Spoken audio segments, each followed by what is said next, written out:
I just figured out how to operate my camera from my phone.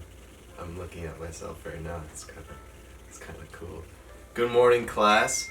Shut up. Today we are going to be reviewing my tattoos and the stories behind them in order from the first one I got to the latest one that I got.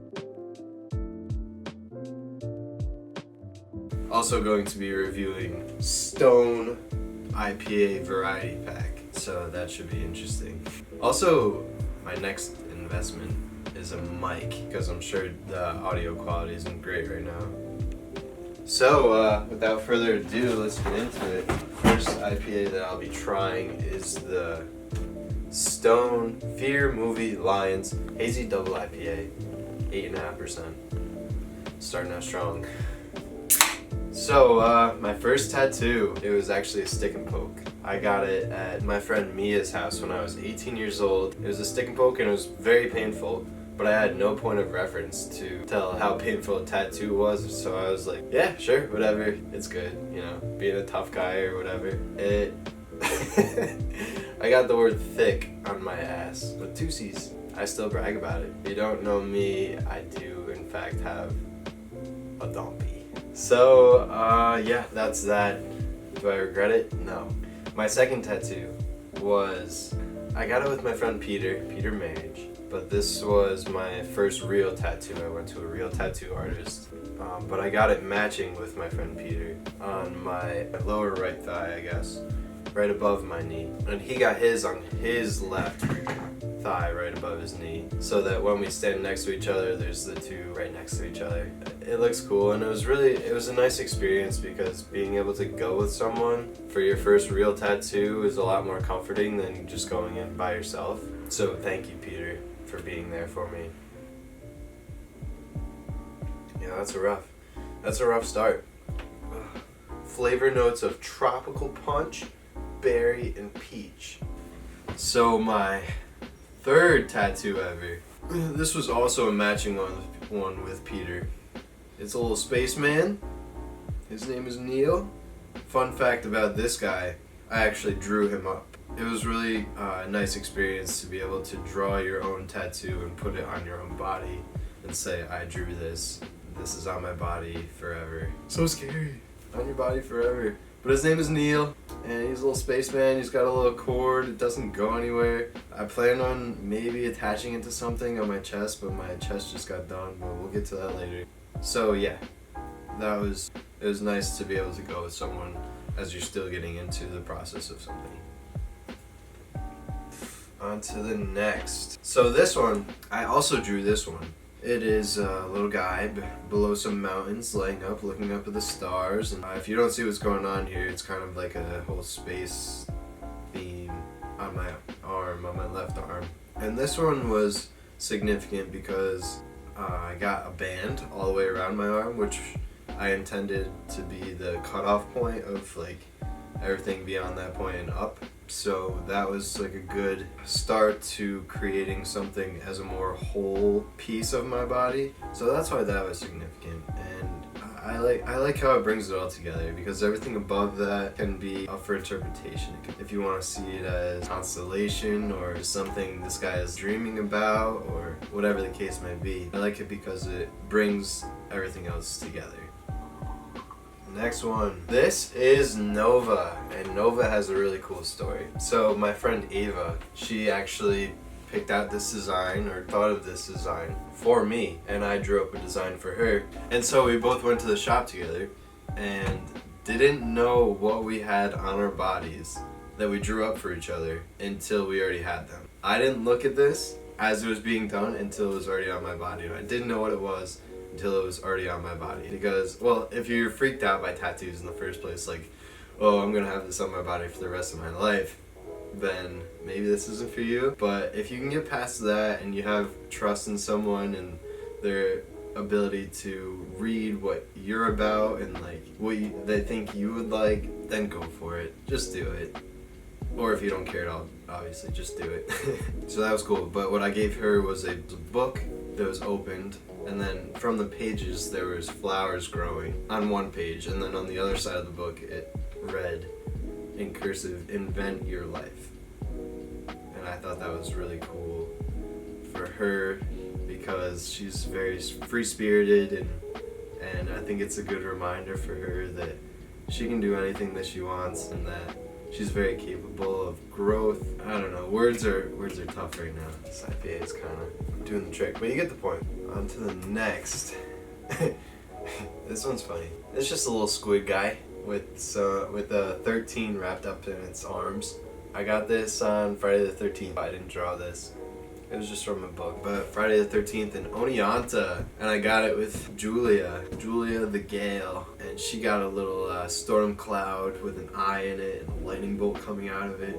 Really cool. It was her first tattoo, so she was like freaked out. I had to drag her into the shop and make her get it pretty much, but I got the squid. I thought the squid was cool. It's on my right arm, on my inner bicep. And that kind of hurts. That spot kind of hurts, but it wasn't bad. It was a small tattoo, so I got it for like 30 bucks. I mean, that's cheap. If you know tattoos, that's cheap. But yeah, that's that story.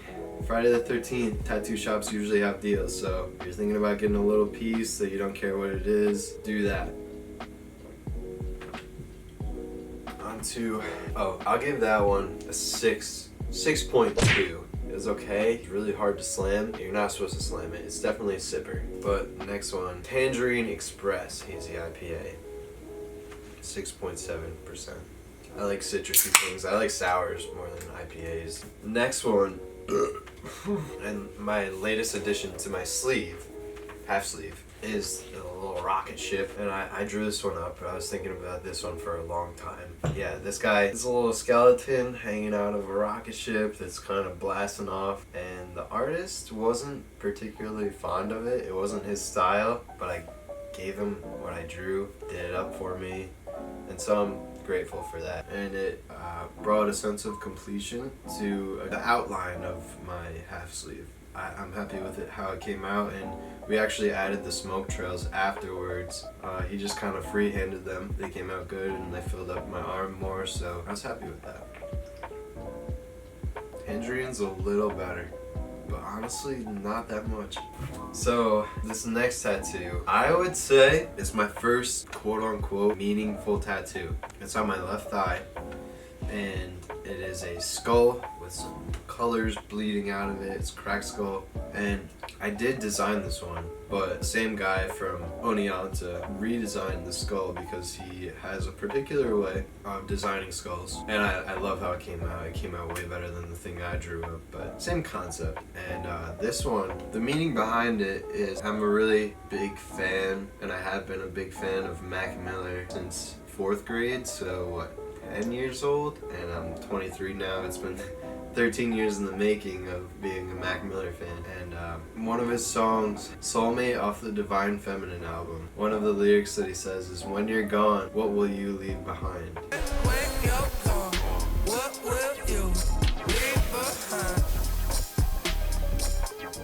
And this kind of spoke to me as, when you're gone, you're dead. The colors, the vibrant colors bleeding out of the pores of the skull represent what I hope to leave behind. Just like a vibrant life, full of fun, full of excitement, emotion. That's kind of what this represented to me. And so this one was important. I really like this one a lot. This is a big piece. That's that piece. Shout out Mac. Love you. You had to go and die on me like that. Love you. These do not get easier.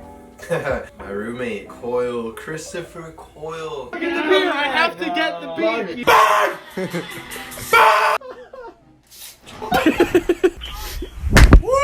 Christopher Vincenzo. Got a tattoo gun. Obviously, I gotta get a tattoo. I don't know. I always wanted a cactus on my ass.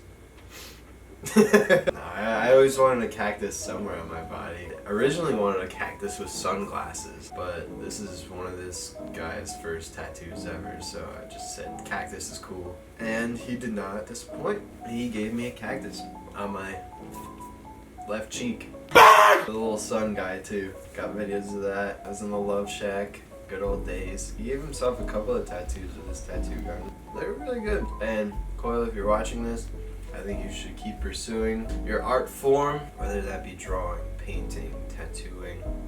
They're all one and the same. Keep at it, man. The life of an artist is not easy, but it is rewarding. Look at me go right now. I'm making a video talking about my tattoos. I'm gonna love the fuck out of it, so keep at it, man. Keep at it. This next one, I just really had an urge to get a really fat piece on my left calf. This one came to mind. I thought about like how I could connect some kind of scientific drawing to my childhood and my childhood days. I thought of like the plants that surrounded me in my childhood. And this is one of the plants that surrounded me in my childhood. And it's a red clover. The red clover stands for a symbol of good luck, prosperity, and inner strength. Next one, classic. The iconic West Coast style IPA. 6.9%. So, this was recent. This was last summer now. I went on a trip, a cross-country road trip to California with my great friend, Brian Kern. Love him to pieces. Brian, if you're watching. Oh. Fat heart for you. I got a pineapple on my right thigh. Why? I don't know. I was in LA. I wanted a pineapple. I said I wanted to get tattoos out on the road. And that should be enough reason. I went to fuck, I don't remember the name of it. It's so close. It's right there. It's right there. And the artist was good. And the line work was good. I guess it means welcome. Or it also means you're a swinger. Which I am welcoming, but I don't know if I'm a swinger. But yeah, that's that tattoo. It came out alright. It came out good. I like it. Oh, that's bad. Oh, I forgot to read the last one. I'll give it a 6. It wasn't as good as the first one. I don't like IPAs. And they're also tearing me up, if you couldn't tell. Next tattoo. Also a Friday the 13th tattoo on my right forearm. I like this one. It looks so distorted. I know. The dice look like fucking rectangles and not like dice should look. But I like it because I like to take chances. So it stopped recording automatically. I don't know where it stopped recording, but I know that I had this beer in the frame. Hopefully I told you that it's shit. It's a bad beer. Oh, we're gonna Vermont shotgun it. If you don't know what a Vermont shotgun is, also known as a shark fin, you take this end, shove it in, and create airflow, like a sippy cup. You understand. So it goes down easier, it goes down faster, no bubbles. We're onto the dice. But yeah, take chances, gamble, roll the dice. I'm about that. If an opportunity presents itself in front of me, and I say, should I do this? Maybe you shouldn't do this. Should I do this? I'm probably gonna do it. Especially if people tell me you shouldn't do that. Then I'll be like, alright, I'm gonna do that now. I've always been like that. When people say you shouldn't do something, take a chance. Just do it. Because then you're either gonna have a story or you'll be dead, so you don't have to worry about it, you know? So next one. I gotta pee first. Hold on. Hold your horses. Cheers. Good news. I found the hat because it's fucking cold out here. It's really cold. I'm out on my porch. It was the best place to set up this. I'm shot. Anyways.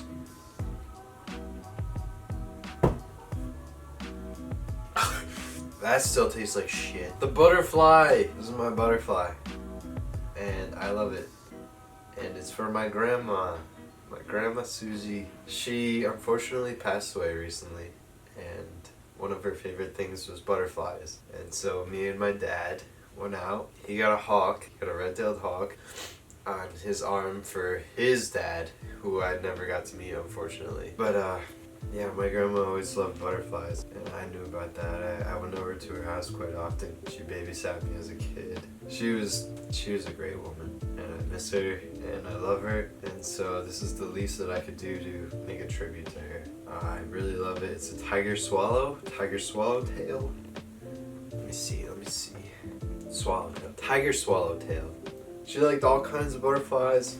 I just thought that this one was the most beautiful, and it makes me think of her every time I look down at it. Alright, cheers.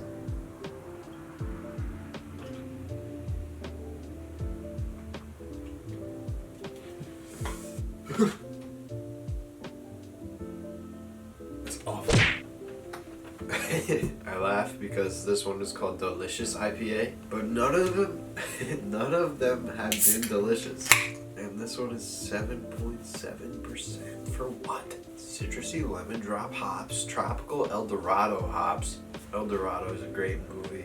Gluten reduced. So for all the gluten-free people out there, you'll probably enjoy this until the reduced part kicks in. I don't know.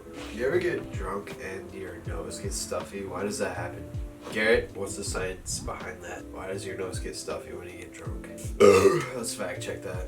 Alright, next tattoo. And the last tattoo that I've gotten is my chest piece.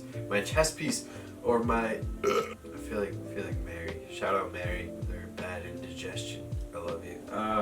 So yeah, this is my collarbone piece / chest piece. I think it's my favorite tattoo. It's 2 olive branches spreading across my chest onto my collarbones, and below it says "Live and Let Die" in my mom's handwriting. This one's really important to me. Live and let die is something that I've lived by for quite some time now. It always just comes up whenever someone's stressing about something, and maybe stressing about another person that said something, like, 'cause drama is always a thing. Just live and let die. Just live through it. When something happens to you that's bad, you have to be able to look past it and know that there is a future ahead for you, and that future is going to be brighter. You're gonna have your bad days, but in those bad days, it's really important to realize that you will overcome these bad days. Leave the past behind you, because the future holds so much more for you. So why would you worry about the past? But yeah, that's the last tattoo that I got. It's my most recent. Let's finally try this last IPA out. Cheers. Hopefully this is better than the rest.